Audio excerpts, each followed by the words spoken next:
Welcome to the Bear Hug Experience, where we cozy up to the fire in our digital den and immerse ourselves in the inspiration born from exploring the hidden narratives and inevitable plot twists that shape every compelling startup journey.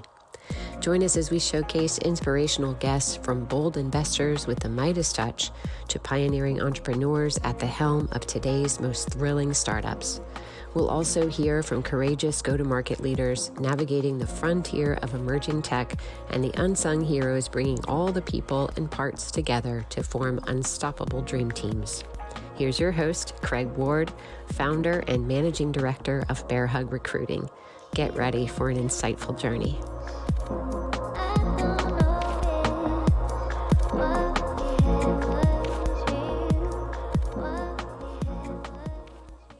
The following is a conversation with Steve Dell'Orto, a seasoned construction executive with 28 years of industry expertise. Frustrated by the disjointed and inefficient pre-construction planning process, Steve embarked on a mission to revolutionize the construction landscape. He envisioned and developed a groundbreaking software platform that seamlessly integrates people, data, and processes, offering a unified, collaborative environment and a single source of truth for managing diverse projects.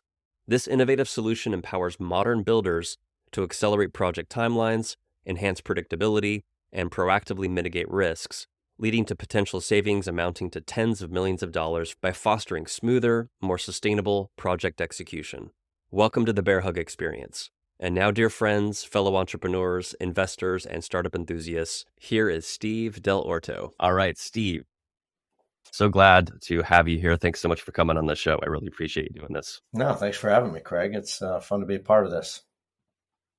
Well, how are you feeling coming into this recording today?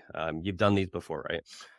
I'm feeling great, energized. The podcasts that I've been on are always fun because they challenge you to reflect on certain things, and it's an opportunity to share experiences, good and bad, and hopefully it helps people. So love participating in these.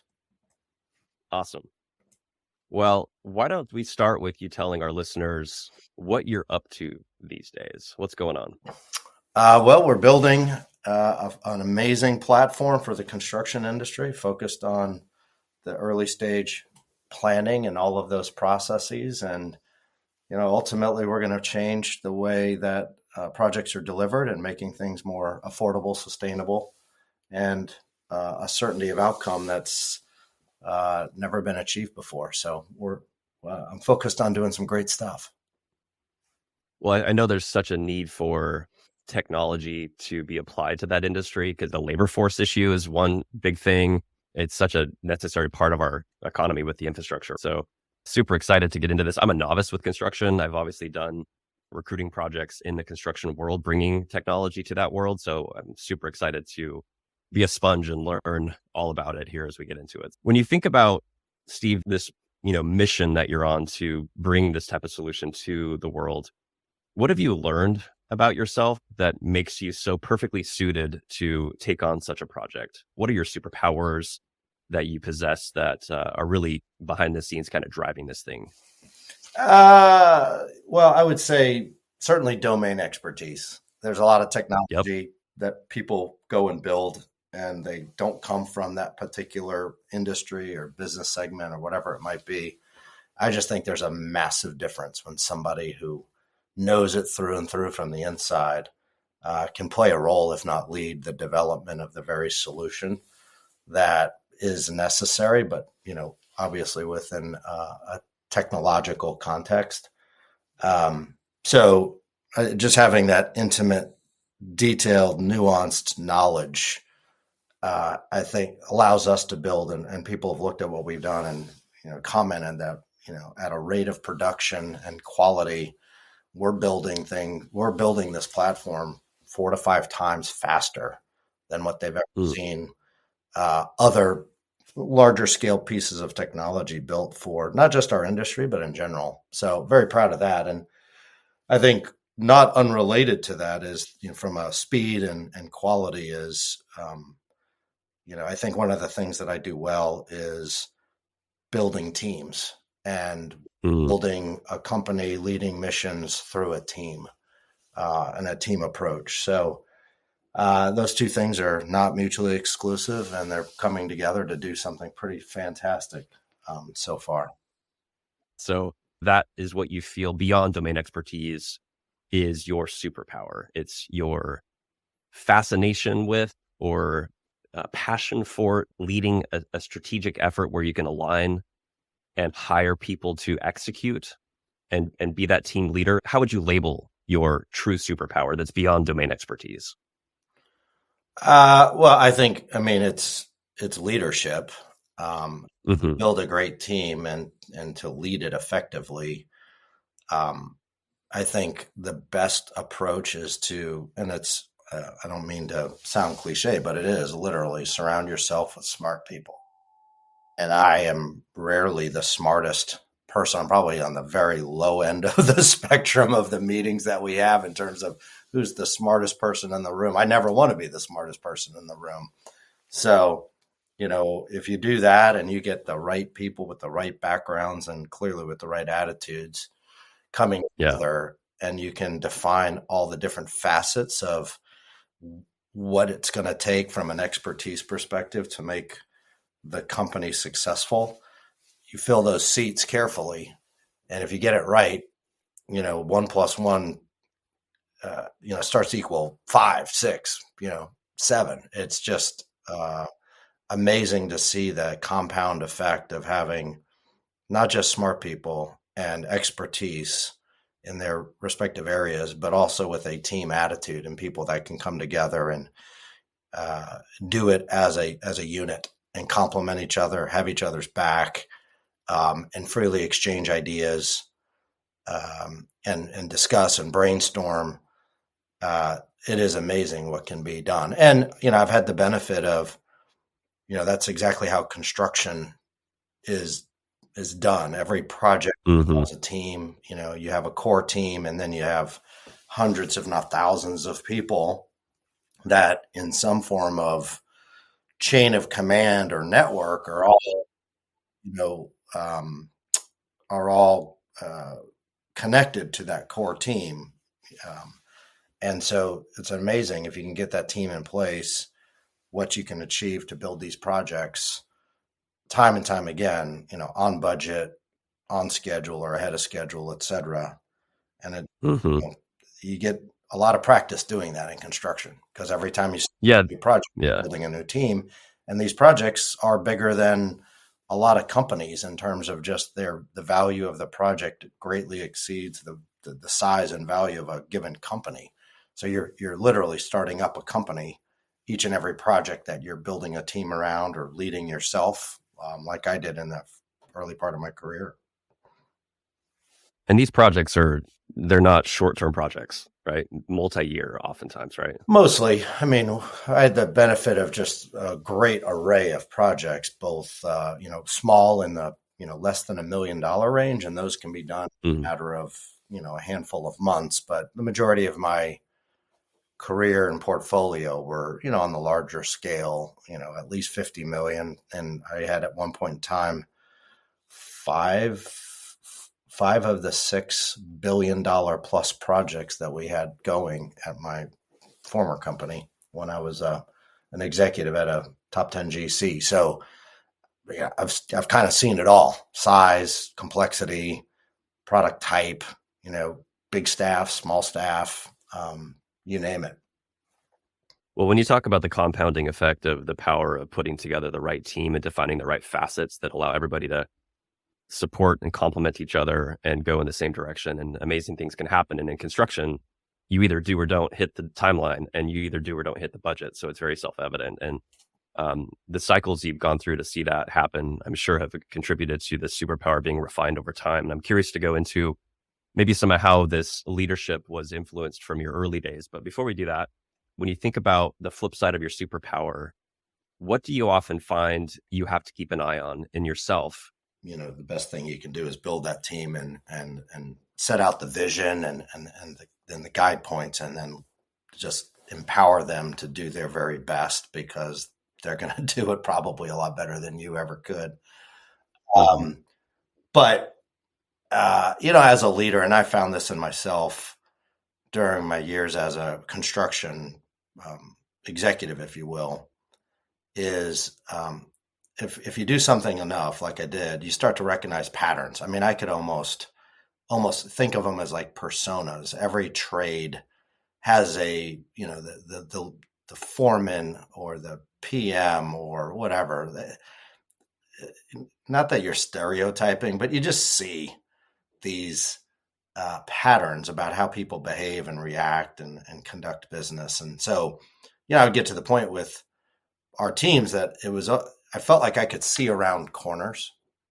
Mm-hmm. And while that was a good thing, because I would drive them nuts, I would just tell the team staff, hey, by the way, you need to be thinking about this, because I guarantee you in 3 months' time, this is going to rear its ugly head. We used to call them like storms on the horizon. And so, with that kind of experience, you get to see further and further out the more experience you have. But the downside of that for me was it did introduce us like a lot of like worry. I wouldn't say anxiety, but when you can see all that, and then you're taught to encourage them to put the measures in place to mitigate it or eliminate it or get out in front of it, there's a period of time where you're just, it's on the back of your mind, and you can't, for me, I struggle to just kind of turn it off and completely shed it, because I always wanted to make sure the project was going to come out successful, that, nobody would have to experience a tough situation if it could be avoided. And if I felt like, I'm kind of seeing this possibly happen, let's avoid it, but I'm not seeing the progress made to avoid it, it would just, it would create a little bit of that. But, that's in those days. And, and then, the other thing too is you are on this treadmill of pursuing new work, new opportunities. I mean, that is the lifeblood of any company, right? New business in, you have to then execute whatever that business is that you've won. And, I focus most of my time and energy on the front end of our business, because there's, proportionally far, far fewer people in the GC population in any given company that knows how to do that or is, exceptionally good at that. It's almost like there's a ratio that I firmly believe that, out of every 10 people at the professional level, the PM, the superintendent level at for a GC, and, out of 10 people that would come on board a company, maybe let's just say right out of college, 9 of them make a career out of the operations or, the physical construction phase, and only 1 make a career out of the front end, the planning of the work, and even fewer in terms of how do you identify the proper work to chase and take all the steps to secure the project. In that process, you're communicating the value proposition. You're introducing a team. You're building a team to say, hey, here's the right team that's going to plan and build your job. And it's not like you win every project that you set out to go get. And when you put a lot of time and energy into these things, and the answer is no, we've picked somebody else, I think a kryptonite of sorts for me was just taking that personally. Like it's this rejection. And I'm starting in my new path here with what we're doing at ConCntric. I get that same feeling. We've got a fantastic platform, and it's really the first of its kind. We're creating, really truly creating a category, right? You have in construction platform scale solutions, Procore, Autodesk, etc. Nothing like that exists for the professionals that are doing the pre-construction effort. And that's what we're doing, but it doesn't exist. So you have to create and educate and get everybody to, they're so busy. You have to get them to pull their head up and think about, oh my goodness, yeah, pre-con consists of so many different things that I'm having to do day in and day out. And I'm not served by anything except for what I conjure up with an Excel spreadsheet. There's got to be a better way. And when you can get them to pull their head up and really take that mental inventory and realize how much time they're wasting and how much better it could be, they get excited and they get on board. But sometimes when you're talking to people that aren't able to really pull their head out, of their day-to-day stuff and think about this, and then they come back and say, well, no, or not right now, or we're just going to go in a different direction. There's that same sense of rejection starts to creep back with me. I take it personally.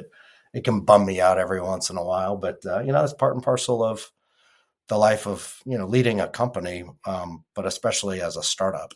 You got to get used to it and just keep plowing ahead and know that you're not going to be all things to everybody, but the people that are on board and see the future as we see it, I tell myself, celebrate those wins and celebrate those relationships, because those are the people that are going to, I think, be far more successful in the future. And if we can be a part of unlocking that success for them, then that one instance is worth a no or two along the way. Yeah, this whole idea of category creation is something that fascinates me. I've deliberately made my practice about focusing on companies that are like producing emerging tech that's never been done before. It's a completely different motion. There's a whole educational component. You're fighting the status quo often versus other vendors that might be trying to sell a similar solution. So yeah, I empathize with that. And I see that as, some of the challenges you have to overcome and how important this superpower and this sort of kryptonite can kind of work together there.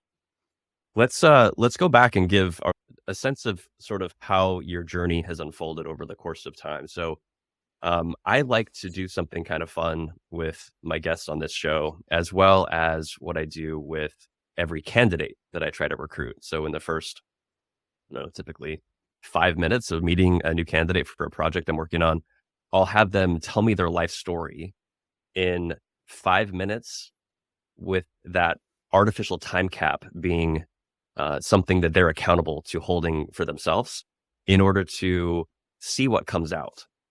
So it's a fascinating thing to see what people choose to share and how they manage that sort of healthy stress of a self-imposed time cap.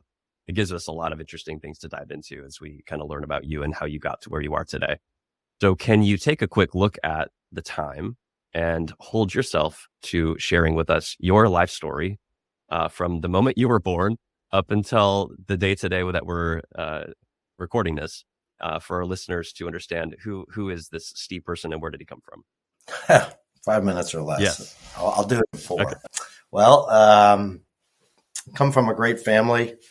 Folk, my mom, my dad. I've got a brother and a sister, and my father was in the military, and so we moved all over the place. And I think that shaped me a lot, where we were literally moving every 2 or 3 years, different assignments.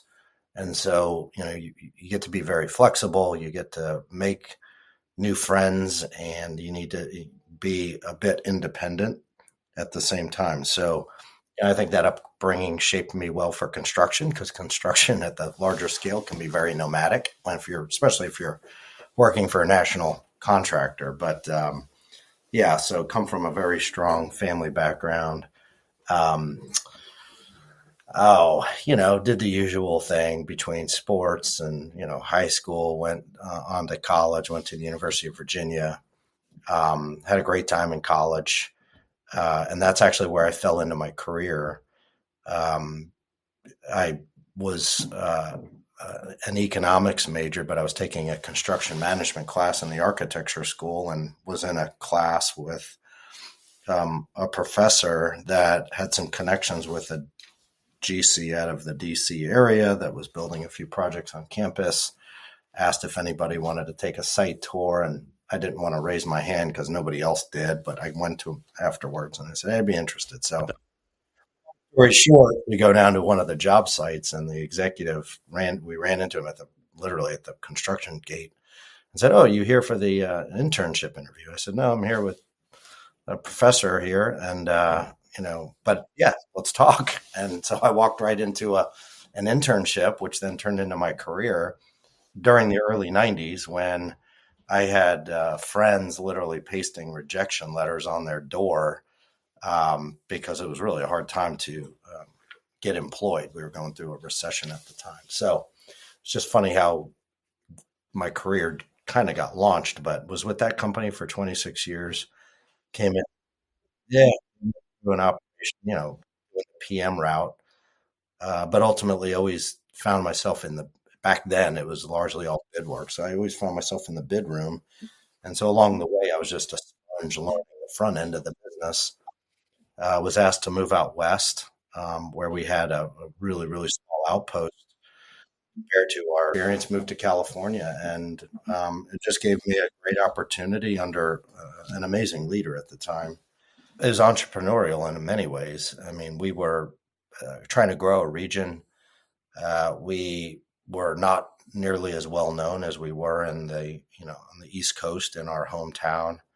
And so, basically had to build something, not necessarily from nothing, but there was very little there. And it was nothing in many of the other market segments. So anyway, just part of that growth story, all the strategy and envisioning of what we wanted to be and what was going to be, lucrative for us and how we positioned ourselves. And, that just was a fantastic education that stuck with me. And, continue to manage active construction projects and build teams and lead multiple projects, and the client relationships and the planning and all of that was my day-to-day thing. And then I just started to grow into this, more strategic role, and then had the great opportunity to go and focus on expanding our business unit in other directions and other geographies. And so, there's about 3 to 4 different growth strategies, growth stories that I was able to,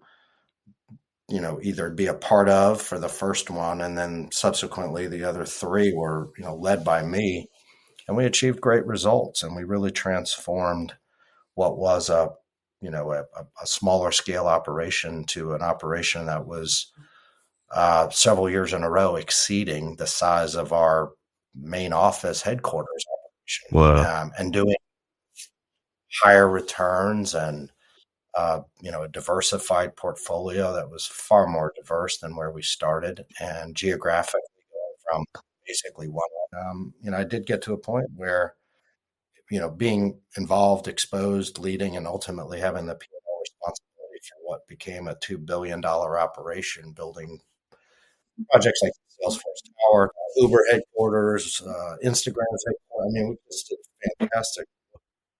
Steve, one of the things that I find that I have to do in my work that I like to do inside of this show is to try to dissect what the early moments in a person's life were that shaped their ability to see the world in a way where a person like you, where there was obviously many people who could have done the same path that you took to go to California and establish sort of this new region or regions, and then to end up at a point where you are exceeding the returns and the sort of diversity of projects of the main headquarters that you originally came from.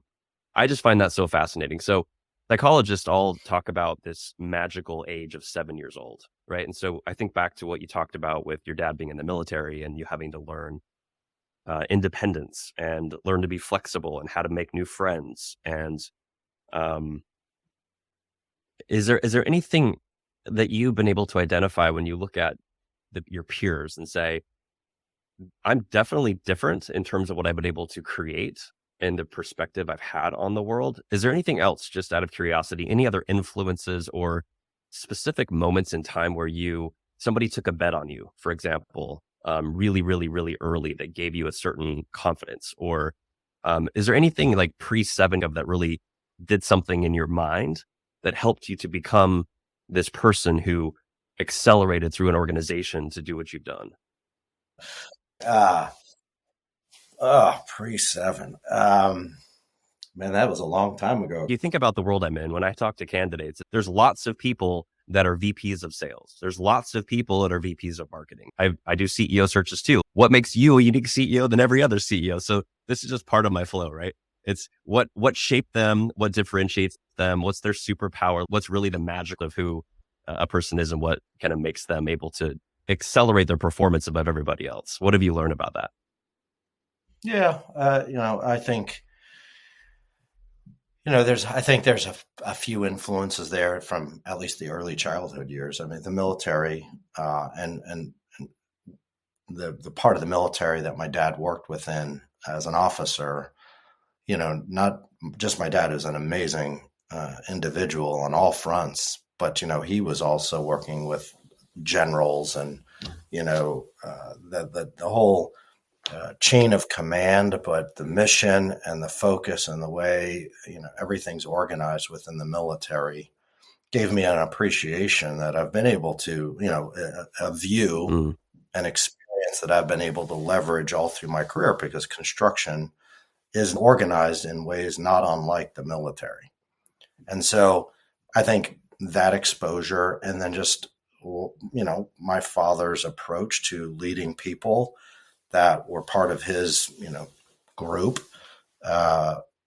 just the way he did it, which was humble and kind leadership, and everybody looked up to and revered my father. And he just it wasn't because he demanded respect, and he wasn't the general pattern, if you will, that brusque style or brash style. He was quieter and just earned respect and supported his people and set a really strong example and accomplished a lot. I think everybody saw that and wanted to emulate it and didn't want to disappoint.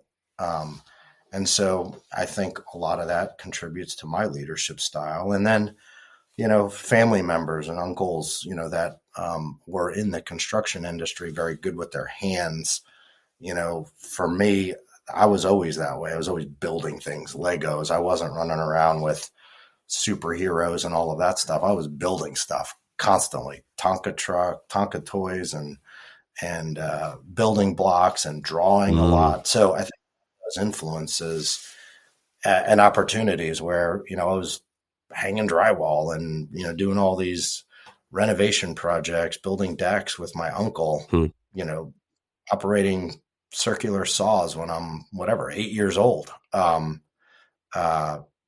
Obviously set in motion the passion that I have for our industry and help me recognize where my strengths are. Cause everybody has strengths. You have to find them, and not there's nobody who's good at everything. So you naturally have a strength. You have, these God-given talents, and then, it's just a function of what do you do with them. And I just naturally, with a few little distractions along the way, ended up in the business that I think I was meant to be in.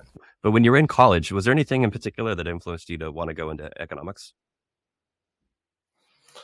Yeah, I was in the engineering school, and I just got tired of doing all the math, and I thought about it for a minute. I said, I don't feel like, and I just didn't know any better. I said, man, I do not feel like drawing, lines on paper and these blueprints and running calculations for the rest of my life. That just isn't me. I had a bunch of, friends in college, fraternity brothers that were in the economics department. I was always fascinated with business in general, but I just said, I'm going to make a switch. I didn't do a whole lot of research, but the idea was, all right, if I'm not going to do engineering, which, I'm not bad at, but I might as well do something that's business oriented. And so economics and transferring into that school, was doable, and I did it, and I found it fascinating.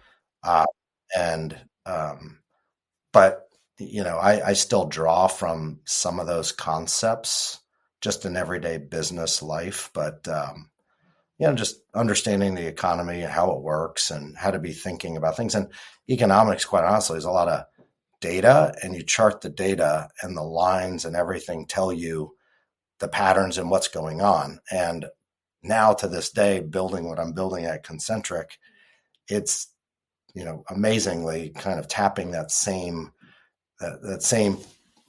interest that I had, that I gleaned out of all of the economics curriculum. It was amazing to literally take the data and plot it out. And sometimes the answer, becomes quite evident, where it wasn't in just like chart form or just, in text.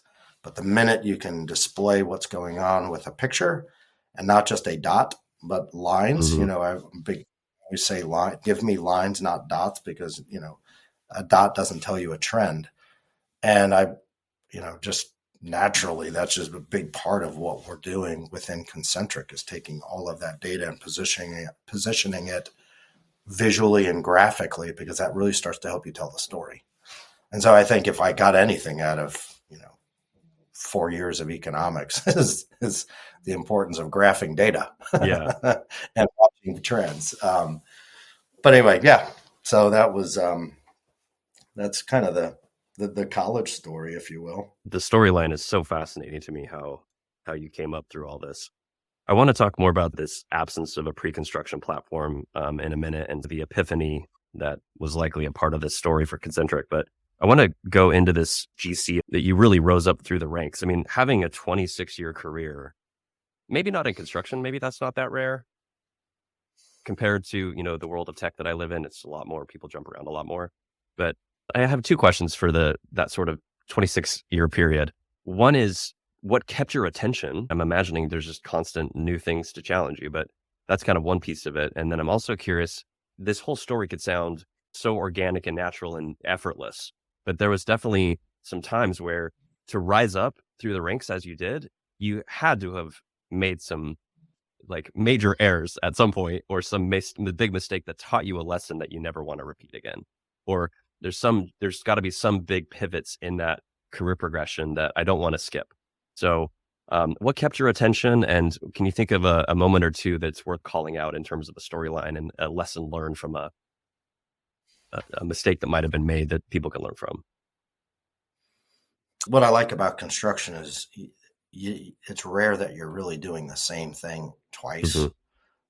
You build a project and you move on and build an entirely new project. So it's always fresh. There's new challenges, and that helped keep my attention as I mastered my craft, so to speak. And then I was also, just beyond the project, just from a career development perspective, again, under some strong leadership, was given a lot of opportunity. I was pretty much the youngest person to be promoted to be a full-fledged project manager. I just had set all these goals for myself that I wanted to be the youngest or the first. Mm-hmm. And after I started to realize, well, that's not maybe the best way to be thinking about it. It's better to be, really focused on becoming a master of whatever you're doing. And then when you get there, then it's time to master the next thing.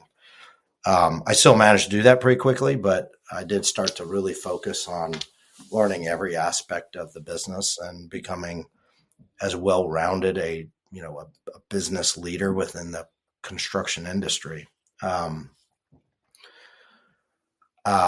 You can't make mistakes. So you can't make mistakes in construction. Is that what your answer is gonna be to my question about? No, you can, and you pay dearly for them. I mean, it's I think I think one of the hard lessons learned, is if you put off or procrastinate or don't immediately run to an issue, and instead you inaction will kill you.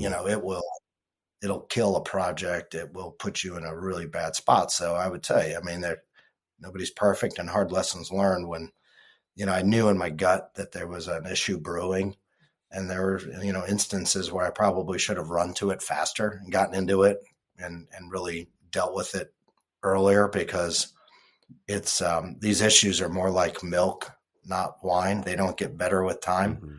So, I think looking back, being a little bit more responsive on a few of those things, would have been a good thing. But big mistakes, I don't know. There's probably no shortage of them, Kraig, to be honest with you, in terms of whether at a project level or just career path, if I could do them over again, I certainly would. But you shouldn't be thinking too much, about looking backwards, Right. and you don't want to have regret. So just operate every day to avoid having regret, and just keep moving forward. And that's what I always just try to practice, and not dwell on the mistakes that are made. When you were coming up through the ranks, were you the guy that was championing the integration of new technologies? What was your technology influence, or the bent that you had toward seeing the gaps and observing what's going on in the tech world? Were you really early in observing those trends and finding out how you could put those into practice? Well, from a super technical side, the answer is no. Mm-hmm. I mean, everyone would laugh, if I said otherwise. But what I always have been passionate about, again, back to the nice thing about construction, going from one project to the next, it's new, it's fresh. Mm-hmm. I hate doing the same thing, like literally the same thing over and over and over and over and over again, just driving up the wall. So I always have this systems bent, not, in a technical sense, but anything that I could do to put something in place more or less the first time I was doing something, knowing full well that process was going to be repeated. I was always trying to figure out how to just systematize it. And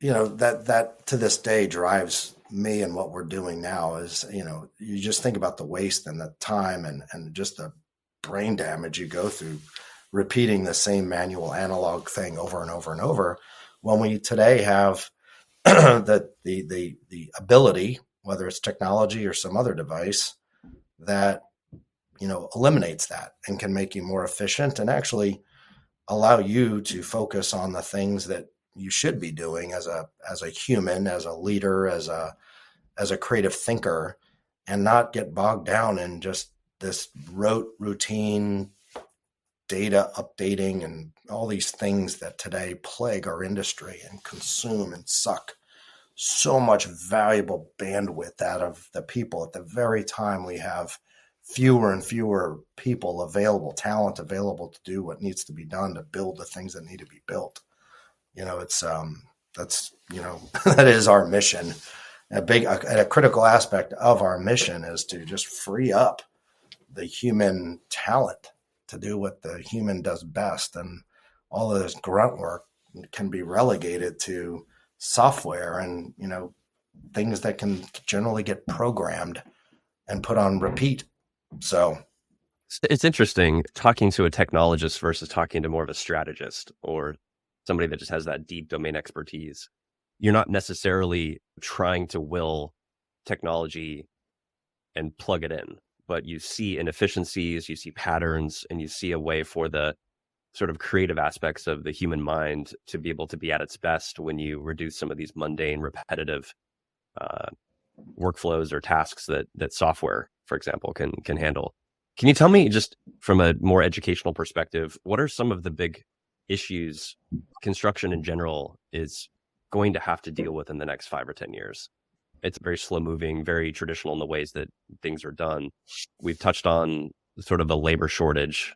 Are there any other significant sort of hurdles that this industry is going to have to face? I mean, there's not one thing. There's a handful. And I would tell you, to your comment about the industry being slow moving, I think our industry, and I take it personally as a member and leader within the industry, where I think we get a bad rap. Mm-hmm. And I say that because we are characterized as slow moving, when in fact, we're not. You outsiders cannot at all fully appreciate the amount of risk, the amount of planning. You think about supply chain management. There's just so many things that have to be done in a nonlinear fashion to bring a project to life. It's construction is very different than manufacturing. Manufacturing, raw ingredients come into one end of the factory, and a finished product on a linear assembly line, it spits out the other end, and everything's there. You are getting ingredients delivered, but the labor's there, the parts and pieces get assembled there. But construction, you have the the product is in one specific location, but the material and the equipment and the nuts and bolts that make up that material equipment. I mean, if you plotted it out, it looked like a massive spider web completely wrapping the globe. Right. I mean, it is all coming and converging almost just in time to land at the job site to then be installed as a finished product that is making up the larger finished product, which is the building. And so extraordinarily complex. Right. Like too early is not good and too late's a problem too. Right. So the logistics of that are insane. So, we are antiquated in some respects. We are slow moving in some respects. But overall, I would say, as it relates to technology, I think some of that is because good technology that truly is solving the problem and solving the problem in a way that is taking less work, not more, by the given individual, really hasn't been presented to the industry. And so I think we've all, as builders, have just been burned with, having something foisted upon us that's supposed to be saving us time and making us better, making us smarter. But ultimately it's creating more work for the people, and it's not really achieving those things because the vast majority of that technology hasn't been really developed by anybody from within that truly knows our business. And for all the reasons I just mentioned about, this global spider web of all of these things coming together, and then you got to plan for that in pre-con. I mean, it's no wonder. I mean, it is a very hard industry for an outsider to come in and really understand, truly what's going on. And I think the quality of the products that have been produced and given or introduced to our industry over the last several decades may have, been adopted slowly because they weren't exactly ringing the bell. So I know that firsthand. I mean, I was always quick to encourage our people to explore technology, but I was also very sensitive and in a coaching manner, letting them know, look, don't get drawn to these shiny objects. You need to answer the question for yourself or for your team. Is this saving me money? Is this making things better? Is this really driving a better result than what we're, how we're doing it today? And that needs to be your litmus test. But at the same time, be aggressive about it. Be open-minded about it. Explore. There's a phrase that I like to use as we were kicking off projects, and you're bringing the owner, you're bringing, if you've got an inspection group or agency, there's a few people that I watched use this phrase. It's, we're in this together. We need to build this building. We need to build it right. We need to work together. And when we're inspecting the project or addressing issues, let's inspect with the purpose of passing.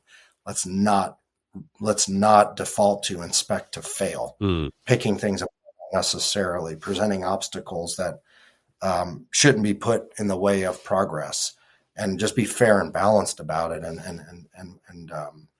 be clear and fair. So, as we would explore technology, I would always encourage our team, again, be open-minded. It is okay to be first. It is okay to be early, but get into it, but figure out really quickly, is this truly going to save you time? And is worth your attention to adopt and expand? And, we were pretty early on, certain software or certain methodologies that truly did make us better. And I think we avoided a lot of ones that quite honestly weren't going to make us better. And I think the industry's just been plagued with too much of that. So a lot of times they're reticent to dig in. But I think that's where we're unique in that, not just myself, but a few other folks within our team have, deep domain expertise. So we're building a platform that, we know the business process, the use case, all of that intimately. And I think it makes all the difference in the world, and our customers are validating that. Can you walk me through the epiphany that you had? Because you've been in it so long, so you've clearly seen a lot of areas of opportunity. You've seen a lot of technologies that have overpromised and underdelivered. People that are not from the industry, for example, just not understanding the workflow or the timing of things. How long can you identify like points in time when the beginning of the pattern for this particular solution, which is obviously epiphany, or was it just this gradual, natural evolution of patterns that synced up? But there obviously was a moment when you're like, I see enough now to go do the thing. What did that look like? Oh, it was, gradual over time. There wasn't any like magic moment per se. It was just too many meetings, and not just one type of meeting with one type of, uh, instance, if you will. Mm-hmm. It was across the board. I saw it in the construction phase and opportunities to, communicate better and do things faster or in a more organized fashion. But really where my passion and excitement gravitated towards, particularly in the last, 15 plus years of my 26-year run, was really in the front end of the business planning. And that's where we do have a vacuum of data. We have and when I say data, I'm not talking about numbers in an Excel spreadsheet. I'm not talking about PDF documents and that kind of stuff. That's not data, right? Data is actual information that's properly characterized, that is, structured in a way that it can be automatically used and, say, computed, if you will, to do, the analysis on the next thing without a whole lot of human cleaning and shaping of that thing over and over again. So structured data, Yeah. huge value. There's a stat out there that says, 96% or only 4% of the information flowing through our fingertips in construction is actually usable data and ultimately used. So you got 96% of all of this information just flowing through our fingers like a sieve. So not an epiphany, but over time it's just a growing frustration that why do we have, you could have 30 people, Kraig, in a meeting sitting around big boardroom tables, all billing out at 200 to God knows what north of that. Talking about a lot of money spent in meetings for hours, either arguing or reconciling the starting point for that given meeting's discussion, because everybody's drawing not from a single source of truth, but their own recollections, their own take on things. You can see everybody's got their laptop out and their version of whatever facts and truths, that numbers and things that they've been tracking. You just got this mired mess. And every meeting you spend too much time untangling everything to then put it back into its proper order, to then have proper decisions made, updates, and just good discussions and coordination and all the thing that needs to be done. So I just, it was like banging my head against the wall to just witness our teams, doing their very level best with tools and whatever they had at hand to try to guide and shepherd a project along from a cost, schedule, planning perspective, and have an owner on the other side of the table, maybe not with the benefit of a background in our industry.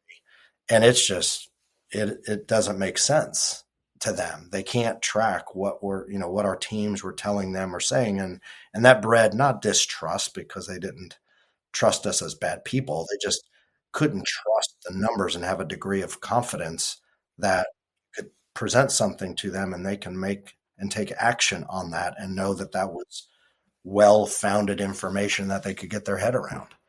And that was every single day, every single meeting across dozens of projects, week in, week out. It was becoming more and more of a pattern. And I said, this is insane.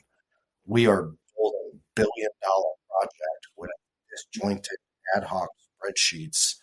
There's no wonder why our industry has, cost overruns of 5% or more, and projects that don't get done on schedule, whatever they say, 75% of the time. It's because there's a lack of true data utilization, unified workflows that are not intended to work independently, but complementary and overlapping in often cases that really is the machine, all of the levers, the cogs, the gears in this machine that produce a quality plan that can go get built by the construction team and just really execute the plan without a whole lot of mystery. Well, so you've been incubating this for a long, long time. What was the moment that you said, I'm going to go build this? Well, incubate, I don't know if I would use that term. It's just more of you get the experience, and it's like tea, the tea bag's in there, and it's just, steeping in the water, and it just gets more and more flavor, right? So the idea just grow, ideas like this just grow out of experience. And then I finally just did hit my my wall. I just said, you know what? I know how to figure this out. I don't have the solution, mapped in my head per se, but I know two things. One, I can't keep doing things this way, and there's nothing on the horizon that's going to change the way I can get things done and change my life. So I know that to be true. And the second thing I know to be true is I can figure this out. I know how all of this needs to come together. What I need to figure out is how do I start up a company and do how do I build software? Yeah. And I said, well, I know I can figure that out too. And then I just made the leap. And I'm here in San Francisco, so I had a leg up in, I'm in the middle of that whole Silicon Valley scene, and my network of friends, that a number of them are not at all involved in construction, but in some way, shape, or form, or in the tech scene or the startup scene, the venture capital scene, and I just started like talking to people and asking them a lot of questions, and it was just my education. Self-education that I was going through to, start to put the building blocks in place of getting a startup, company off of the ground and built. And, I had a good friend of mine who, kind of stopped me and said, Steve, think about this. You don't know how to write code. You barely turn the computer on, being facetious, but you know how to do the structural engineering. Did you do the structural engineering for the Salesforce tower? Obviously not. Did you do X, Y, and Z? No. What did you do? Well, you built the team, and you built, if you think of the project as a company, you were the leader that put all of that in place, and then ultimately had the vision and could lay out the milestones and the pace at which things needed to be done and decided upon. And so you presented the mission and the vision, if you will, of how to pull all this together.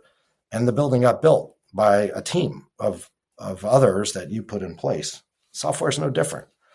And I said, that's an interesting way of thinking about it. And so he was dead on. Yeah. I mean, got into it, and, with my product and engineering team, just laying out how things are done. It's just amazing how similar those two, call it workflows, if you will, are. So it just fortunately, has come very natural to me. I enjoy it quite a bit. So take me on a quick little tangent on just the phases of construction, and help me differentiate between the stage that you're now focused on and the view that you had on certain solutions that were being built that are now very well established companies that are technology oriented, that are impacting construction. Can you help me understand the sort of, I mean, I can conceive of what pre-construction is versus construction. Is it as simple as that? And do you have an understanding of why people would focus on the construction phase, I suppose, with like the Procores of the world versus pre-construction? Is it due to the complexity? I'm just curious to kind of understand your view of those stages and why companies may have chosen to focus there and not on pre-construction. Yeah, I think there's realistically 4 stages if you think of the life cycle of a building or a project. Okay.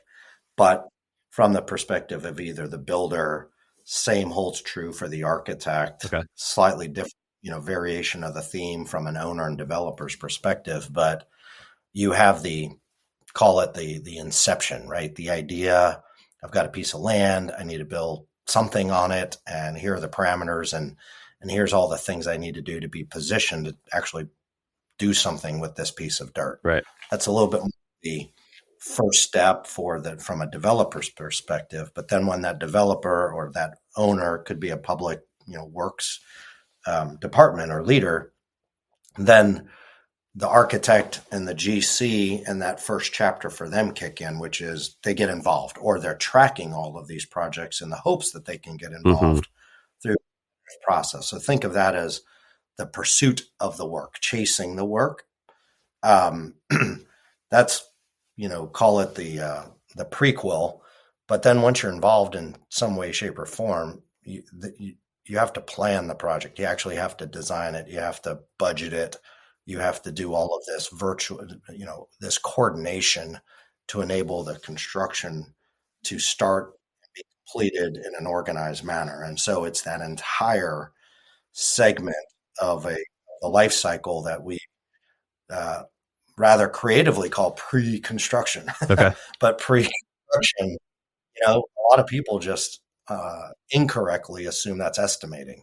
Pre-construction involves what the architect and the engineers do from a design perspective and coordination perspective, and involves all of the budgeting, the scheduling, the idea exploration. It involves contracts, insurance, really understanding the existing site conditions. It's all of that is underpinned by massive amounts of collaboration and communication, if done right.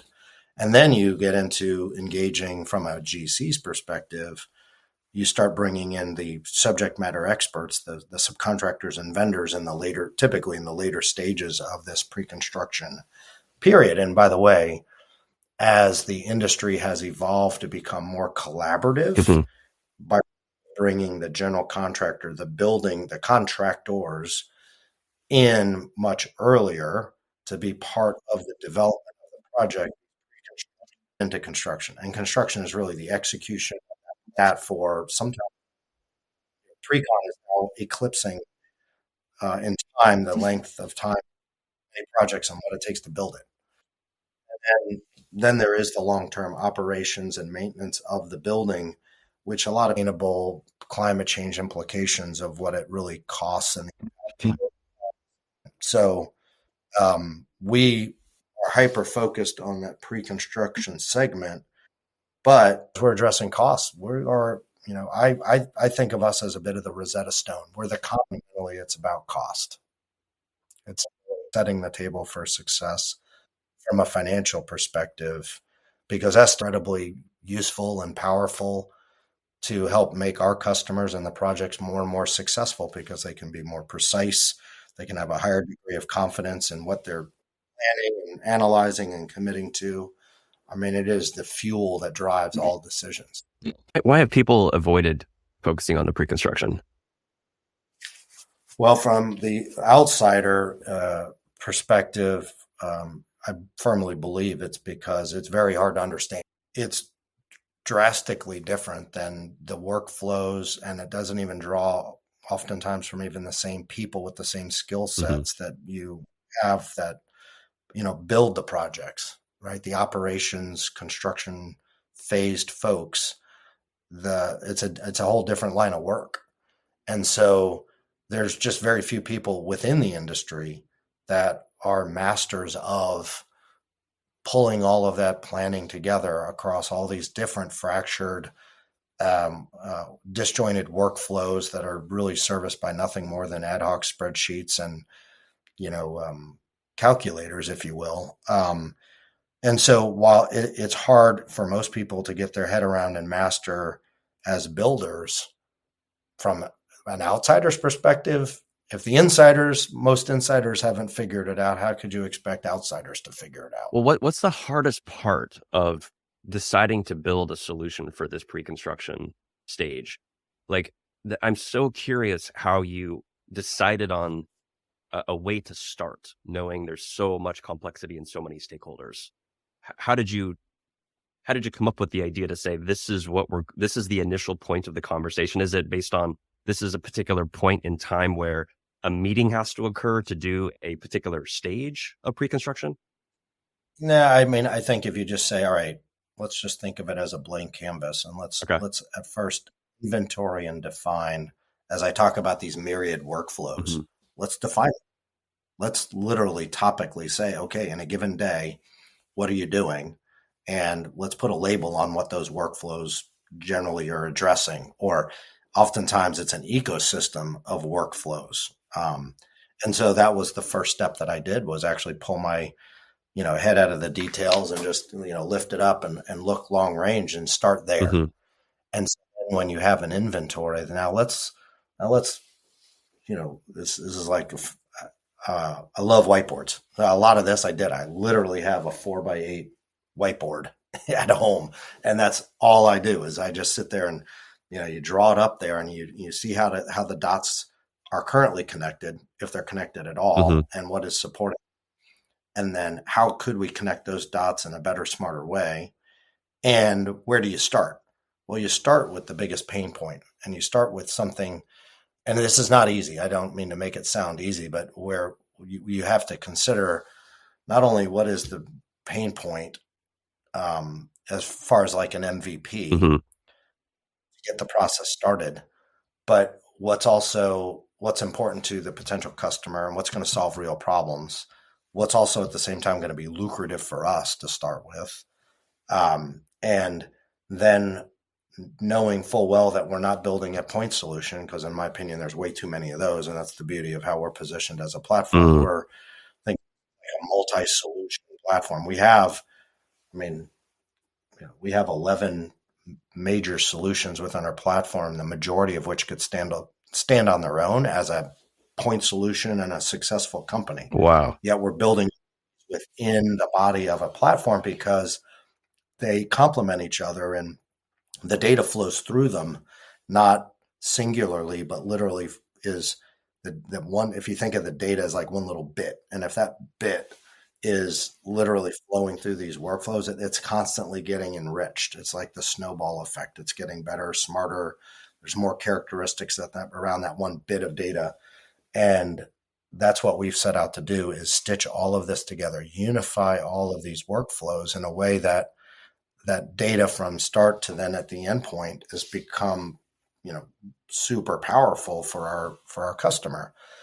But that's a hard sequence to stitch together when you have to prioritize the customers, and they all, generally have the same pain points and the same priorities, but you do get little variations. So you have to consider that. You have to consider what works for us to maintain these adjacencies of workflows to ensure that data is flowing in an uninterrupted way that is compounding its value.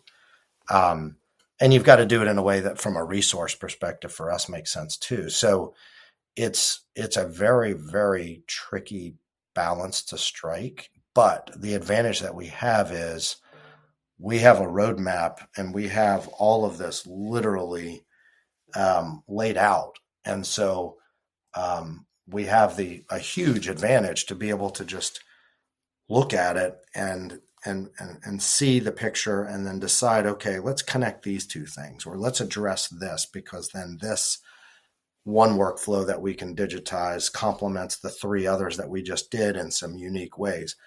Kraig, I have no idea how anybody that does not have that vision, does not have the advantage of that fully developed, laid out roadmap, could have any vision.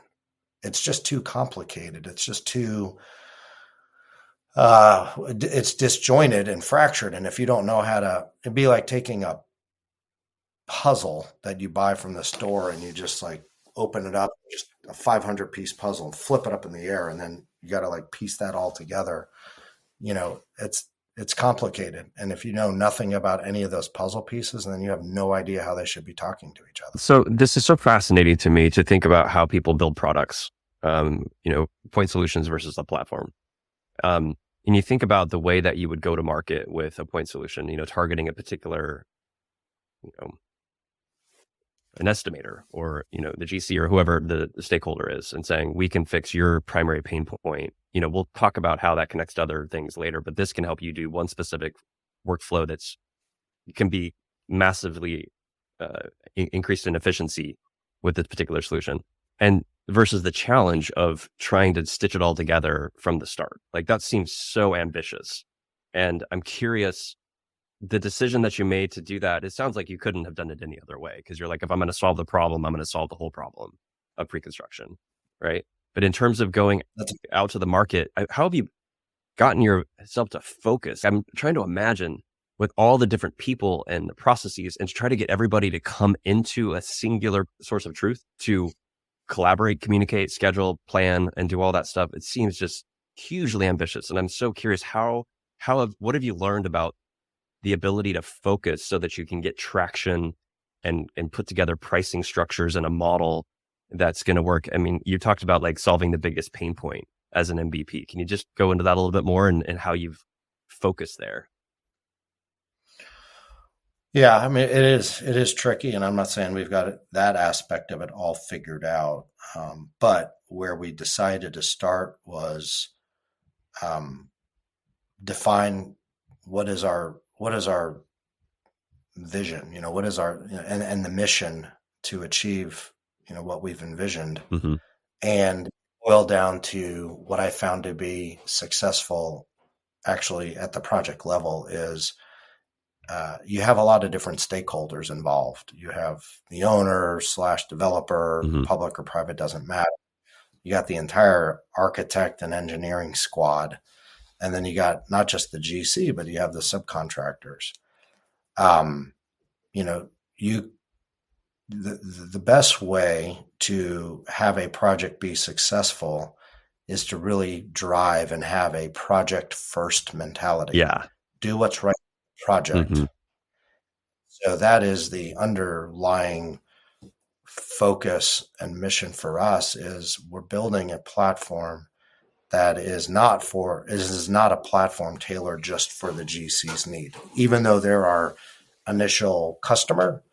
And there's a lot of, there's logical reason for that, but the platform is designed to make the project successful. Got it. And the project is successful, then all of the stakeholders are going to be successful in their own right. And so that's where we started. We started with the workflows that right out of the gate, all three of those primary stakeholders would benefit and they would get some value out of it. Uh-huh. Whether they were the paying or sponsor of it didn't matter. There had to be the benefits. We wanted to start where there was going to be benefits for all three, not just one.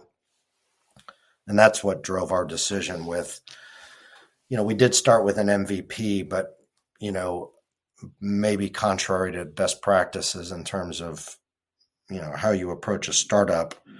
I had the good fortune of having some great, backers and investors, which enabled us to very quickly grow out of an MVP and really build out a collection of these workflows that in combination really, really started to define and set for the success of the project, the success for all the stakeholders, number one. Number two, an instant appreciation for the power of a platform Mm-hmm. and not a point solution that you're going to just try to morph and expand incrementally to suggest it's a platform when it really isn't. We had to start with a platform. People needed to see the power of a platform because, when the industry, as it has been for so long, just wed to these disjointed spreadsheets and, you're not thinking about data and you're not thinking about the power of software from a platform perspective and everything it can do for you, you just don't know what you don't know. And if you're doing it year after year, decade after decade, the same way, then you just don't, it doesn't dawn on you what's possible. And we really wanted to very quickly show people that, hey, something far better is truly possible. And here you can get a taste of it. And then they start to realize, wow, yeah, I never thought we could maybe even be planning or thinking like that or transacting like that. That's amazing. Then the cool thing is they start themselves ideating and trying to build off of that. Like, well, if we can make it do this, what about this? Have you thought about that? And we're like, this is fantastic. Now we got partners at the table ideating with us because even with our massive depth of domain expertise, you never want to come and approach this with the cake fully baked. Mhm. I learned that lesson the hard way. My years build work, we were trying to win projects, and we would, our designers would just design something so specifically, and we would think it was just the best. And then we'd go in, and we wouldn't win, and the owner's feedback was, well, it didn't feel like we would have any real say because you presented something that was really well figured out, and it didn't exactly fit our aesthetic or what we were thinking. It's like, oh, lesson learned. Don't fully bake the cake. Lay out the foundation and the framework so that way people can, they can get what you're gonna do and suggesting, and 95% of it will go along exactly with what they would want and think, but you got to leave it open for feedback. And so it's intended to be really a collection of the best ideas, the best of the best practices. And that's how we, hope we can have a positive impact and lift the industry up. So how did you figure out your pricing and your buyer? Like, did you figure out that it was the landowner or the developer primarily at the start, and other people plug in and use what someone else is paying for? What have you figured out in terms of the model? Well, we haven't figured it all out, by the way, but and I don't think any software company ever has it finally figured out. Especially. You have to adapt, change as you grow. You're providing more and more value, and how do you support the customer in what they need and the value they're going to extract out of the platform, and reassess that often. But ultimately, we ruled out building something that initially would be bought and sold to the owner from a top-down perspective. I've just seen too many top-down approaches because I'm a venture partner at two different venture capital funds, and the top-down approaches in our industry do not work, or rarely work when it is dependent upon data.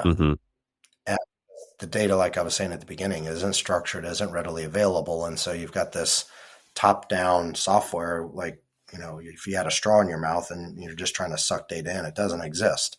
So there's nothing that really truly can come in that anybody's going to get any use out of. Yeah.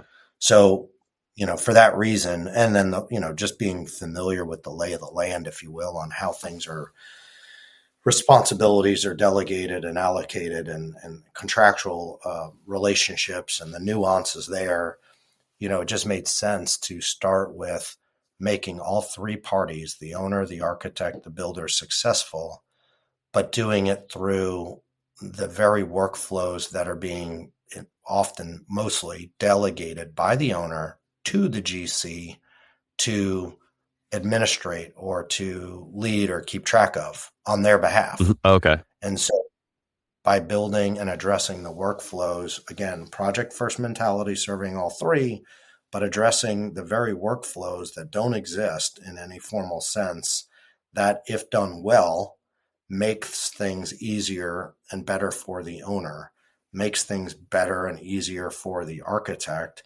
and at the same time making the work to prepare all of that, and just generally better and easier for the builder, all simultaneously.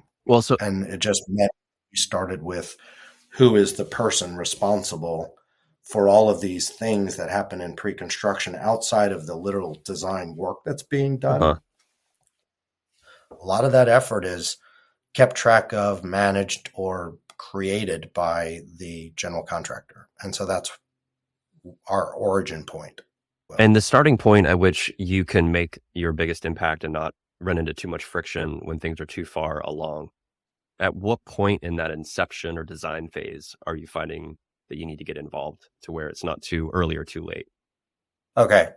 Well, the good news about as a platform with multiple solutions that are addressing pain points and workflows that are predominantly used at different stages of pre-con it's unless you're just literally 99% complete with your pre-construction effort, there's a lot of value that ConCntric provides no matter what stage of pre-con that you would initiate it. So we have a lot of inherent flexibility that way from our customers' perspective to instantly add value. And they're not usually engaged in just one project at a time. It's just this conveyor belt of projects, and the timing is not predictable, but they're oftentimes juggling a few at a time, and it's just continuous. So it's rare that somebody doesn't have a project that they can put on the platform, within days or weeks of us, engaging with them, and then provide value. And are you finding like a natural adoption cycle where the one project comes in under one of these 11 sort of modules or workflows, and they're able to see the value in changing their behavior that they were doing and doing it more inside of your stuff and then plugging in other projects? Is that sort of the adoption curve that you're looking for? Yeah. And, we do a lot to help them structure their prior project data that is, the pre-construction effort's done, but there's, valuable information there that can inform the future project that is, similar in type and characteristics, whatever. But so there's the history, and there's just the data structuring benefit that we provide as they put old or new projects on the platform. And then when they engage with an active project, the workflows that we've built, help them in, dozens of different ways to what we like to call addition by subtraction. Let us help replace that Excel workbook that, it's not like you have a common template that everybody's adopted and used. You're replacing something that is, non-standard. And so let's help you standardize your product in the eyes of your customers and help you make sense of the data so that it can be usable. And at the same time, help you communicate and collaborate more efficiently, help you communicate more effectively to the owner, to the architect, by helping them visualize all of this complex data that you are pulling together, because that, is done in one language. That's like the estimator's language. And then they sit across the table and they try to present that to the owner. And 99 times out of, 100, it's like somebody talking in Russian to somebody who only understands Italian. And you're like, wait a minute, the way we can bridge this, again, going back to my economics and what I got out of the academic life, is taking that data and helping people visualize it in a way that makes in the construction vernacular. And so that's been some of the great feedback that we've gotten from our customers, the owners and the developers. We're getting, passed to us and hearing directly, this is amazing. Oh, that's so cool. Nobody's ever come, no general contractors ever come to a meeting with the ability to communicate to us in a way that we can just, in an instant, understand exactly where we are today, where we were before, and what is the realm of possibilities of where this project will go in the future, cost-wise, time-wise, size and shape of project, physically, etc.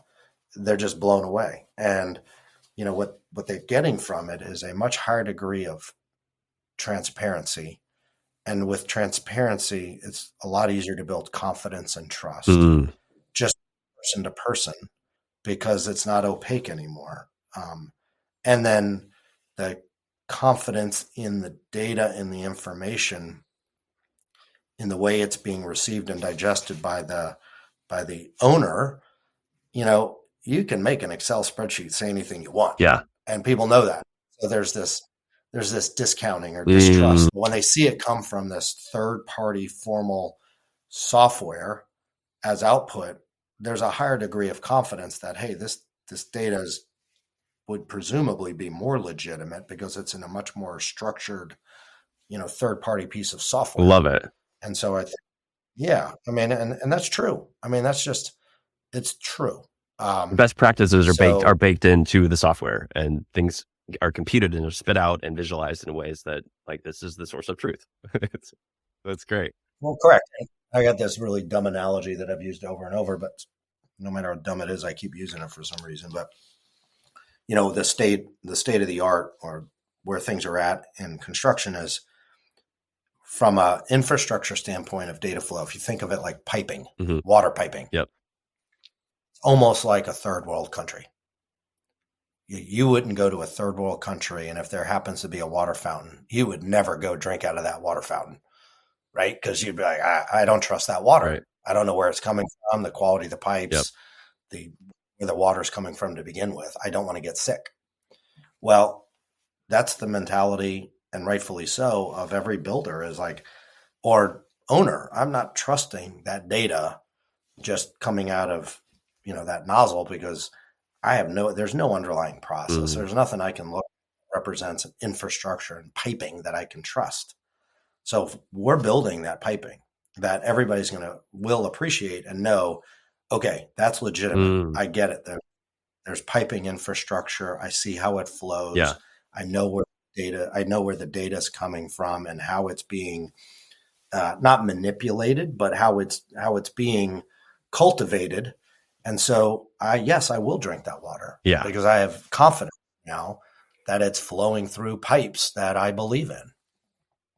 I think that's a great analogy. I think that makes a lot of sense. Steve, we met at a point in time with the conception of this company. I think you were really early back when we first met. You were a reference for a candidate I placed at a construction tech company, right?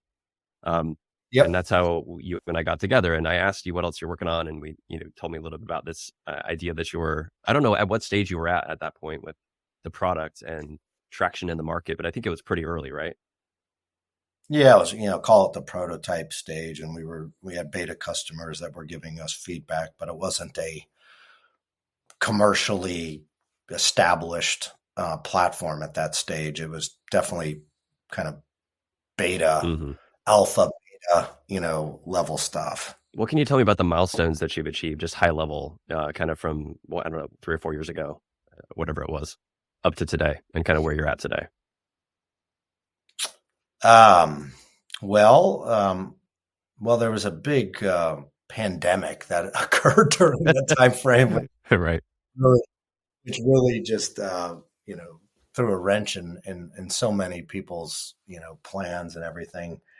So if you just think about it, call it post-pandemic, the milestone set was really from a standing start, going from what were validated prototypes and building a platform that, as we sit here today, has not just 11 standalone solutions, but just the entire underpinnings and infrastructure of a broad-based platform and all of the other elements that go with that. Milestone-wise, I'm just blown away from the standpoint of how quickly we've been able to build and deliver a high-quality platform in a short period of time. And, this all really culminated first quarter of 2022, get a team and scale the team up over time over the course of 2022. And then the ability to go live with a commercially viable platform in the middle of Q1 of this year, where we had 3 primary solutions of the 11 built and delivered, with 1 or 2 in the works as we went, commercially live. And to be where we are today, I just think is phenomenal, and it's a complete credit to our team. I mean, we just have an absolute amazing group of people that are designing. I mean, our design gets compliments at almost every customer interaction that I have. Nice. For it, intuitiveness. It's like interoperability between solutions. It's just, yeah, the ease of implement. I mean, there's practically no implementation required because, as our early design and development team got together aspirationally, I had shared with them, I said, all of the construction tech that I have seen has been just overly gadgeted, widgeted, just too complicated, requires an enormous amount of training, implementation. I mean, just, I don't want to build that. I don't want to have my name on something like that because I would never adopt something like that, or it would make more work, not less. And that's not what we're all about. The iPhone as an example, I said, you can take this thing right out of the box and 2-year-olds know how to use it. I mean, I literally witnessed my oldest daughter at the age of 18 months start swiping. I was like, we're building something on a B2B scale for construction that is that simple and easy to use. And that is our, North Star as it would relate to, design and the execution, all of the code behind it. Yeah. And she's just done an amazing job. And, just our entire engineering team, just taking our domain expertise and what we can share with them and how we outline that and the business case and the use case, they put their own. I mean, that is the cool thing is they are all coming from doing platforms at the B2B scale for other industries. Yeah. Finance, pharmaceutical and bioscience and research. And so, they're bringing amazing perspectives, amazing ideas, amazing solutions that we can learn from and adopt or adapt to fit construction. And, I'm a big believer in, I don't want to replicate just chapter and verse how things are done today. Yeah. But at the same time, the way things are done today is not broken at all. We have amazingly smart pre-construction professionals doing amazing work. They just haven't been supported by technology. So we want to complement it. We're not looking to disrupt. We're not looking to transform as if something today is broken and not good and we're the smarter people are going to retrain everybody how it ought to be done. Mm-hmm. Not at all. Entirely the opposite.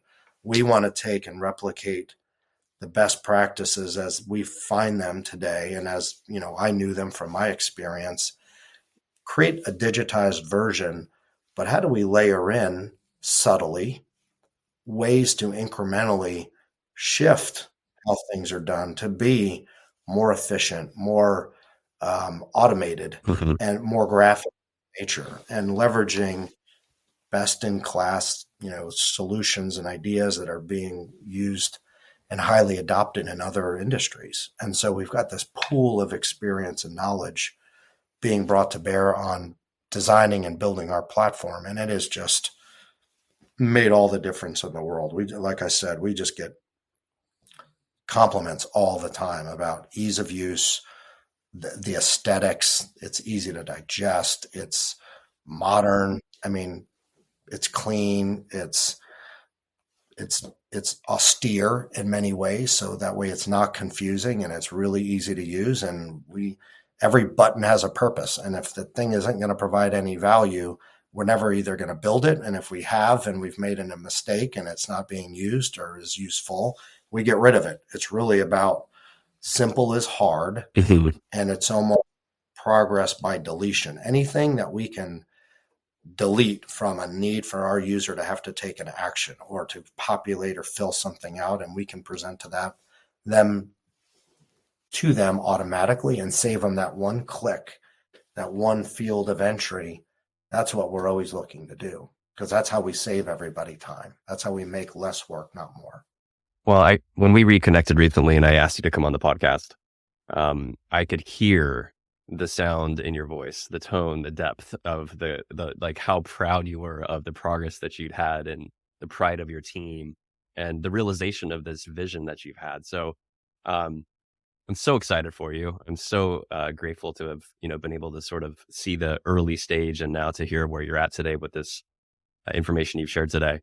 So when you think about what you're focused on now for the next 12 to 18 months, what are some of the top priorities that our listeners can not only benefit from just understanding in terms of where you're headed, but how they might be able to participate in supporting you?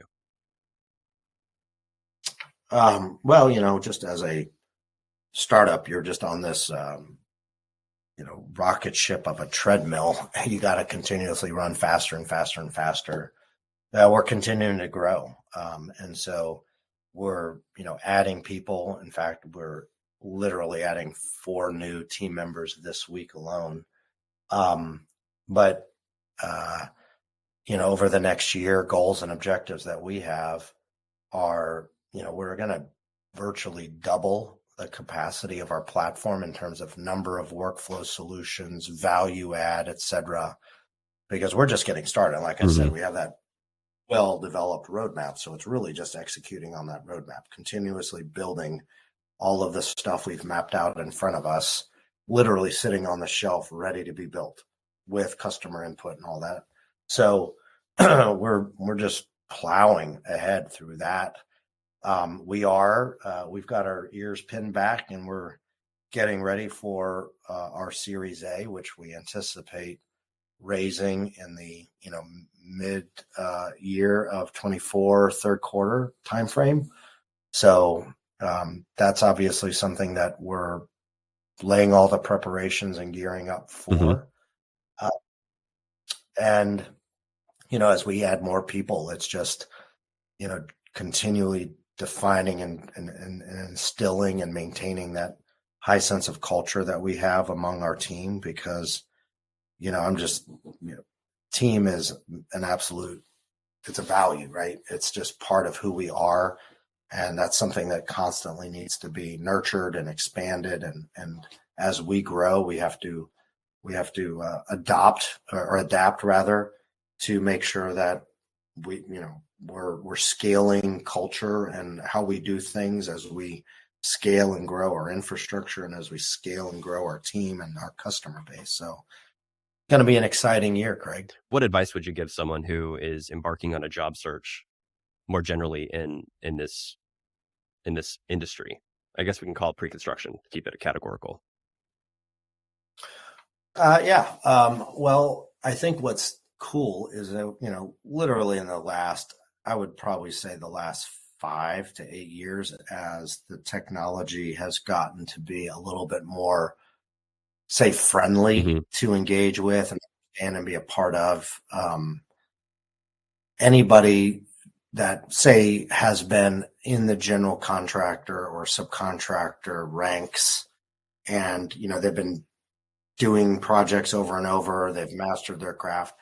In the last 5 to 8 years, I think the opportunity, and I think technology as a core component of construction has grown significantly. So now you have more options. You can find a job being a PM. You can find a job being an estimator. But now, as maybe an additional option, you can play a role in a construction tech company, even though you don't know how to code, right? There's value you can add from the technology side of the equation. And it's not that big of a leap in being able to kind of learn up what's involved and what it takes. So I think I would encourage people to not rule it out and to think about it if they are, looking for something new and fresh and a change. But I think beyond that, I think any person just searching for a job within this industry, it is a hard business, construction in general, and it's a demanding business. So, make sure that you're going to end up at a company that appreciates you and values you. Make sure that you are going to bring something to the table with hard work and passion and, knowledge and skill sets, because it is a two-way street with any company that you would sign up with. And, just, bring the passion and the hard work, and you'll be quite successful wherever you land. And then, of course, like I said, you have the added benefit of, working on the technology side. And the same thing holds true. It's demanding, it's time oriented and what have you. But being able to gain experience within the brick and mortar side of it, if you will, and then, play a role on the technology side, I see as an exciting opportunity, particularly for the younger people that maybe have done it for a year or two. We have a fantastic customer success manager who, he's been an estimator for, a few years, and learned the craft, maybe not even got to the point where he's truly mastered it as like a chief estimator would, but, he looked up and said, "Hey, I'm fascinated with the construction technology side of the equation. I want to try that out.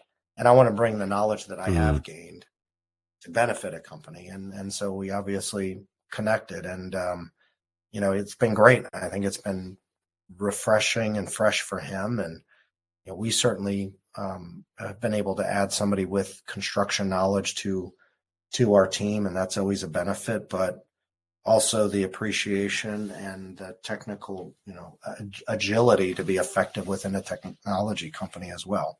Again, he doesn't need to, nor does he know how to write code. There's so many facets of technology that isn't just code writing. So would you rather bring somebody from construction and teach them the technology and software side, or would you rather find someone that knows the technology and software and they've like had some experience selling into that world? Are you privy to one or the other?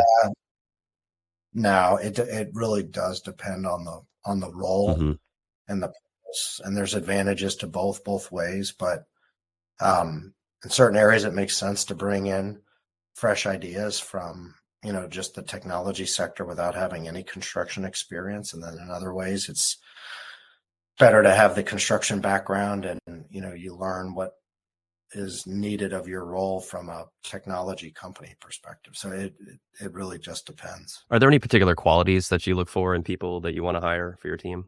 Like just 2 or 3 off the top of your head that are the most kind of critical things that at the end of the day, all things being equal, you pick someone over someone else?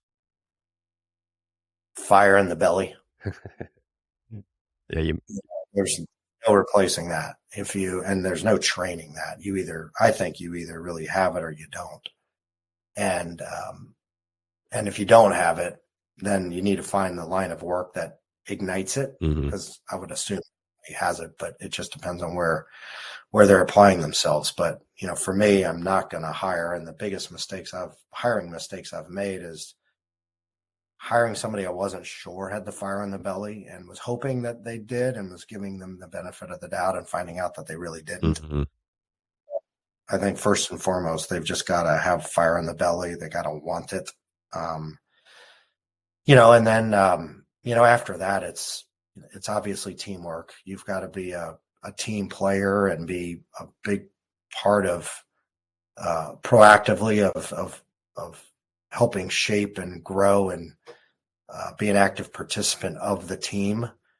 I'm not a big fan. I coach my kids' sports, soccer. Lacrosse is the main sport that I've coached for years. I've even coached basketball, even though I'm a terrible basketball player. But and you can see this all the way up to the NBA. If you have 5 guys on the floor and they're all a bunch of individuals and they're just in it for them, they don't go very far. I mean, we've lost out of the Olympics as the USA because we've fielded a team with no team chemistry and just a bunch of egos in it for themselves, and you just can't have that. So you got to bring on somebody who's very team oriented. Those are my top two. I mean, the obvious ones that don't even need to make the list are you honest and have integrity, and that's a given. But fire in the belly and really a team oriented, team spirited person is critical. Well, if one of our listeners wanted to come work for you, how would they go about it? And what would be a really unique approach someone could take to really blow you away and make you want to hire them right on the spot? Well, what does set people up or differentiates them is when they come to the conversation, whether it's an interview or just really a cold call, and they've done a lot of homework, right? They've done their research.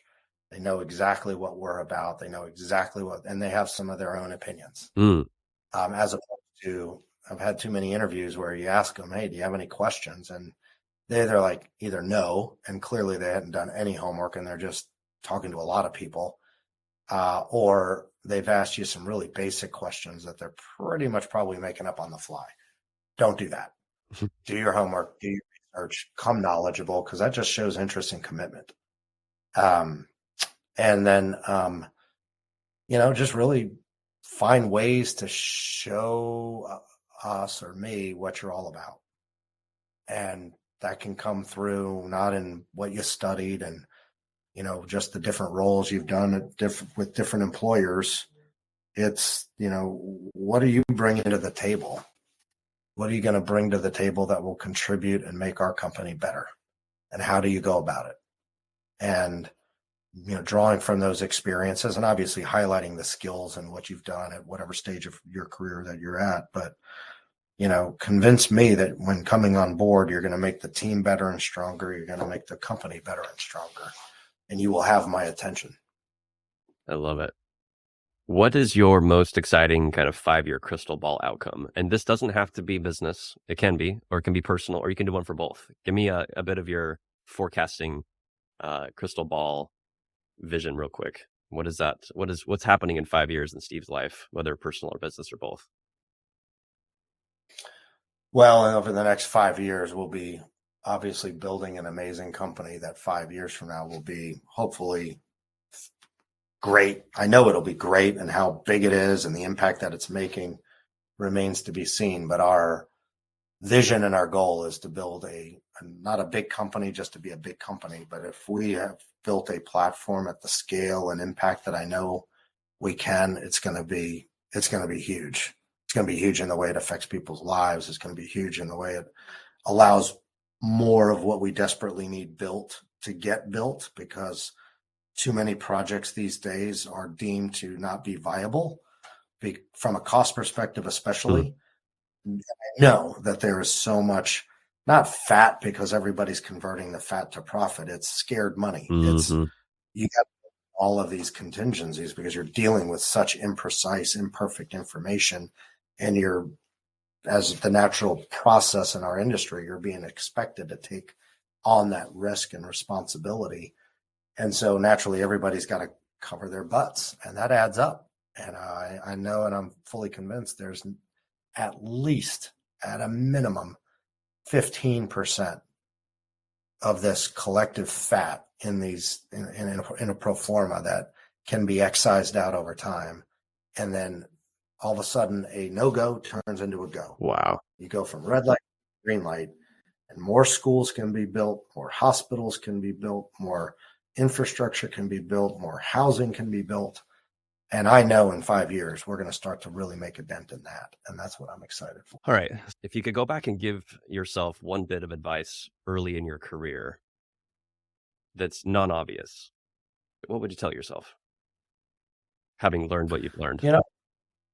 Yeah, I think one of the things, well, I know this is rapid fire, so I won't give you a lead in. Meet more people and create a larger, broader network. And I found this to be true in the technology, startup space. So many people go out of their way to help you when you reach out and you're connected, even through somebody else.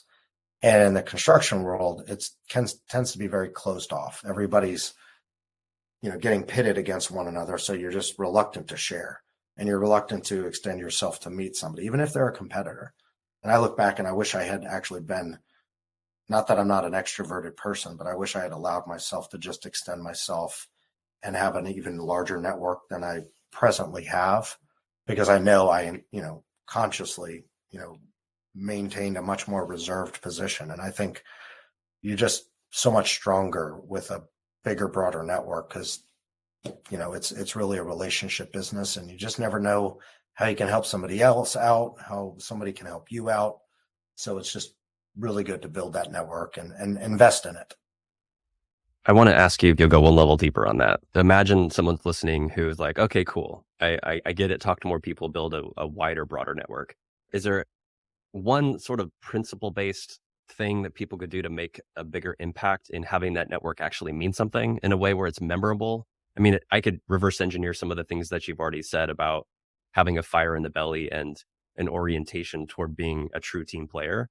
And maybe that's as simple as the answer is that you need to learn what you want to communicate and what you want to leave people with in terms of a feeling and an understanding of who you are so they think of you when there's an opportunity. Is there a layer below that that would make your advice to people or to your younger self more impactful for how to stand out and be memorable? Yeah, I think, look, the network is not just, okay, I need to know this person because I'm going to get something out of that relationship in the future. This is really about a network where you can get involved in organizations and working together. You're building those relationships and that network with the individuals, but for a common cause. And it could be community oriented. It could be, the AGC or DBIA. It doesn't matter. Do it in a way that you're actually going to contribute to the industry and contribute to making things better. And along the way, you're going to meet a lot of fantastic people and have something in common. And so when you do connect, then, you will get something out of it. You'll get some level of joy. You'll get some camaraderie and friendship out of it. And then you never know, like 10 years ago, I never knew I would have been launching a, technology startup company. And I fortunately had the network that when I arrived at that moment in time, I had people that I had maintained a relationship with that I could lean on. So that's would be my advice. What's something that's happened to you in your career that few people will believe that you haven't already talked about? A fun thing is that through my father, who was pretty high level at the Pentagon, the Navy sponsors these VIP tours where you can actually fly out of Coronado, San Diego on the cot, land on an aircraft carrier, get a tour of, the massive carrier that has 5,000 sailors and, aviators and all that on it, and stay the night on the carrier and have dinner with the captain or the admiral. And then you get shot off the catapult the next day and you fly out and you return to Coronado. I got to do that twice. And we did that. And I was able to bring a bunch of the other fellow leaders from my former company. And we had a blast, but it wasn't just entertainment. Although landing and getting caught on the arresting wire and shot off is like no other. But they gave us this tour, and credit to the Navy and the armed forces. We were toured through every aspect, the munitions down to the food galley and the massive freezers they have to feed 5,000 people while at sea. And every single sailor stood up and presented what they did to this, gaggle of 15, 20 strangers. And confidence, knew exactly what their role was and their duty, was proud of what they were doing. And a lot of these folks, came from difficult backgrounds and walks of life. And the military really opened the door for them to become a better version of themselves. And they embraced it. And that system that the military has was just phenomenal. And I, to this day, was just blown away how you can just take, I think the average age is less than 23 on the ship, and they're doing amazing, important things. And whether you're the cook or you're arming the bombs or you're the actual, pilot getting shot off the deck in an F-18, it was amazing, an amazing experience. And to this day, my friends, when we're together, we talk about, those two trips. It was pretty phenomenal. All right. What's your favorite book, podcast, or piece of content that's impacted your career, and why? I've shared this before on other podcasts. There's this one book called Freedom's Forge, and I'm a big history buff. And so, there's no shortage of books on presidents and, American history, European history, whatever that I read, and I get so much out of them. But Freedom's Forge was about the the lead up and the preparation for America to enter World War II, and the early recognition by the Roosevelt administration that, hey, we are going to get dragged into this war, whether the country knows it or not, and we are ill prepared. And so they had several people, but Knudsen was the one guy that they grabbed from the automotive industry, and they brought him in and just said, hey, you have to retool America to be able to produce bullets, planes, tanks at scale. And it's a fascinating book on how they had the presence of mind so early to be thinking about the needs, and then rapidly at an enormous scale like nobody's ever seen, work with the private sector to reposition all of like Ford's automotive and parts factories to produce airplanes, or tools to produce airplanes. I mean, it is. So if you're a construction industry junkie like myself, to think about the heaven and earth that was moved to do what ultimately produced things that the enemy could just not keep up with is a fascinating story. I encourage anybody to read Freedom's Forge. All right, last question here and we'll wrap it up. What are you most passionate about outside of work? I mean, family's the obvious answer. Got an amazing family, my wife, my two daughters. Currently, one's a senior in high school, so she's about to launch into her college chapter of life, and we're excited for that process to be over, quite honestly, in terms of the application and selection process. But, as she enters that stage, it's going to be a lot of fun.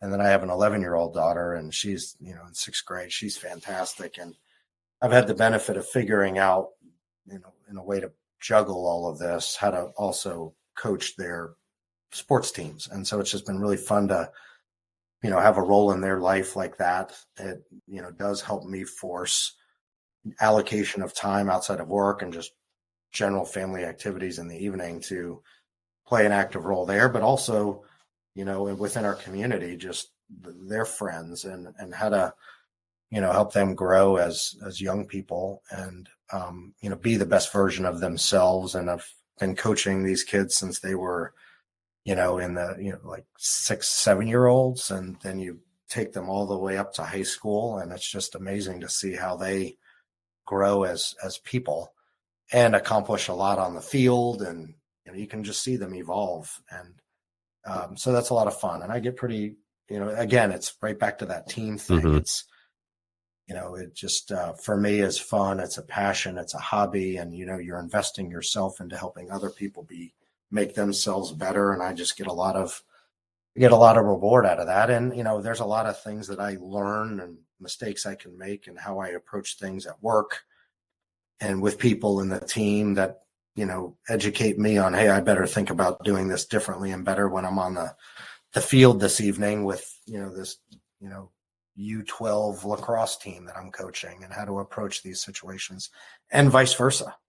I've learned a lot and practiced a lot. And, as I'm teaching kids, and then I'm confronted with a situation with adults, and sometimes those adults can act like kids. And so you can start to recognize and solve situations in a way that's, productive and with a positive outcome intended. So yeah, that would be, there's not too much time left over from that. It's either, the startup, family and coaching. And then, I do like to build things. So, the projects around the house never seem to end. So that keeps me plenty busy outside of that. And the venture partner, help and support it, provide those venture capital funds. And then I'm also proud to say, I'm also an advisor to 8 fantastic construction tech companies at all different stages in their journey. But as many people went out of their way to help me when I was trying to figure out ConCntric,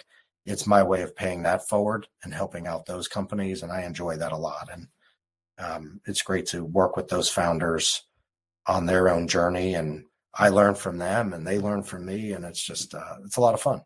All right. Any final thoughts you want to leave with our listeners?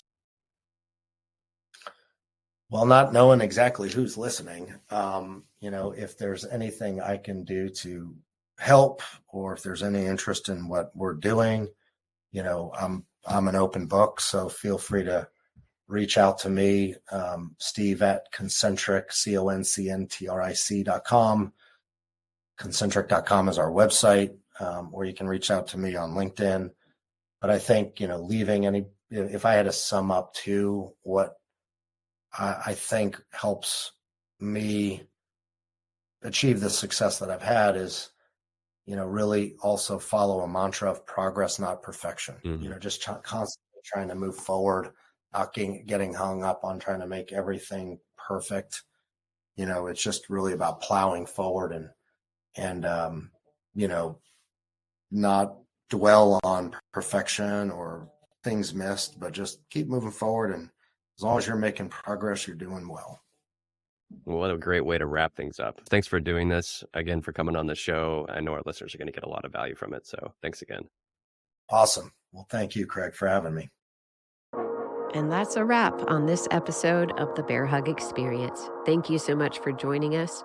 If you enjoyed what you heard today, please give us a like, click, follow, or subscribe. We appreciate you taking a moment to give us a quick rating and a written review so we can continue to expand our reach and inspire the next generation of leaders to help make this world a better place. You can also contribute to the conversation around this specific episode by using the comments section of whatever platform you're on.